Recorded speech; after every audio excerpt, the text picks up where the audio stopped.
I'm Amy Thone, and I'm an actor here in Seattle, and I'm a teacher, and I'm a mom.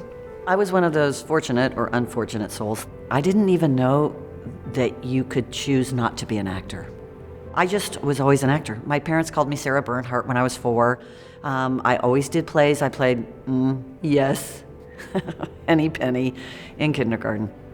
I just always wanted to be an actor. And then I remember at one point, like when I was 22 or 23, I thought, oh, I could have studied something else. I am R. Hamilton Wright. People call me Bob. It is now, 46 years, I think. 1975 is sort of where I think I started my apprenticeship in the theater, which continues today. I first met Bob Wright in 1990, and I was an intern at the Seattle Repertory Theater because I was in the 3rd year of my MFA program, and I thought I was in heaven. And I got $125 a week, and that seemed like king's ransom to me. And I was in a production of Much Ado About Nothing at Seattle Repertory Theater, and Bob Wright was in it. And I just thought he is one of the most generous and humble and funny and smart. I saw him perform in a show about 15 years ago, and I leaned over to my husband at that time and said, he's answering questions that the rest of us don't even know how to ask yet. He's just so good. In this production, I've been given the great opportunity to play Ebenezer Scrooge, as solitary as an oyster. That's in the text. He's lonely. He's mean. Cratchit, what do you think you're doing? Sir, the fire's going Leave out. it!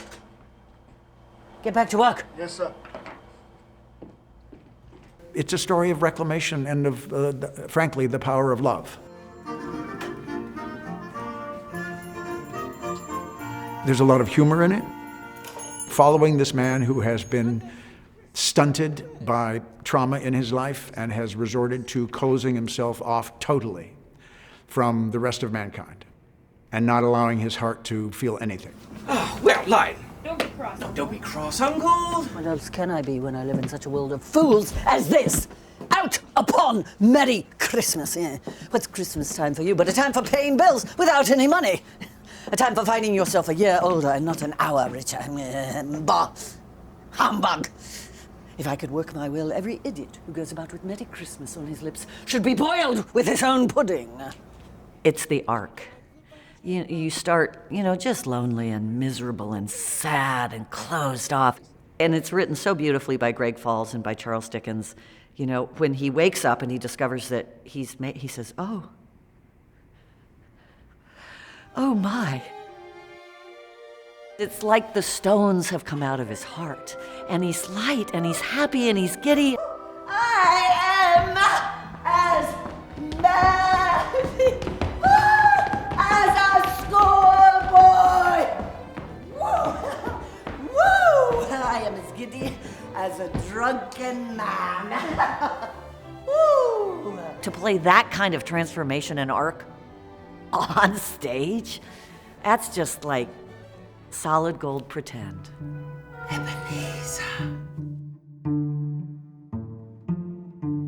To see what happens to him through this, whether it's a dream or a hallucination or an actual, coming of real spirits, I think every time we do it, it touches people. Even people who I know who are pretty cynical. Ebenezer Scrooge. And now, especially now, when we are all kind of coming out of this hibernation, it is remarkable to be in rehearsal with other people and to the idea of being in an audience again after 2 years. It's its own story of reclamation and reunion. So I just think this is a splendid thing to come back to. Play's very funny, and there's, I don't want to spoiler alert, but there are some new things this year, and there is that ultimate sense of joy and jubilation and celebration in this text and in this production and in this theater, in the environs, and I think they're going to, bring this building back to life. I do have a fear. There's going to be a little boy in the front row who says, "Mommy, that's a woman," and I'll be like, "Bah, humbug," because that may throw people. And we use language, very male language. I say, I will be a second father to you. And we're not changing any of that. And that may create like a cognitive dissonance for people. And I think that's good. These dark shadows will haunt me forever. Show me! I was thinking about this the other day. We did the Marley scene, and I was playing Marley, and she was playing Scrooge. Hi, Jacob Marley. And I realized after it, it was the scene. I didn't find myself responding or thinking even about the fact that she was or was not a man. Like so many things, I think it just takes a blink or two, and then this is just such a wonderful actor, so.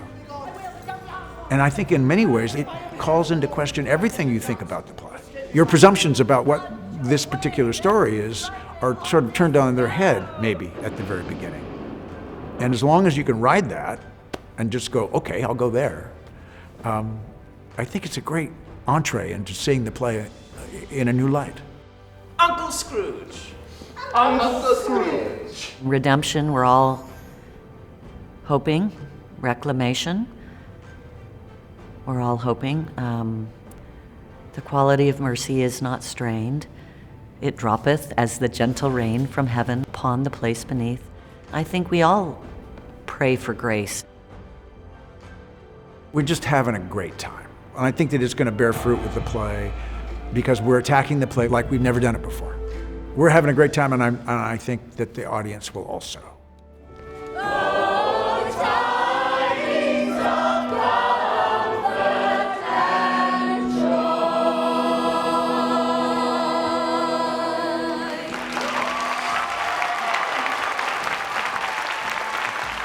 A Christmas Carol runs now through December 26th.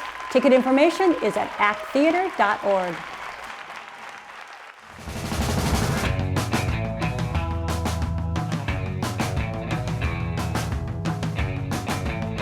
Catch Art Zone Friday nights at 8 and anytime online at seattle.gov/artzone.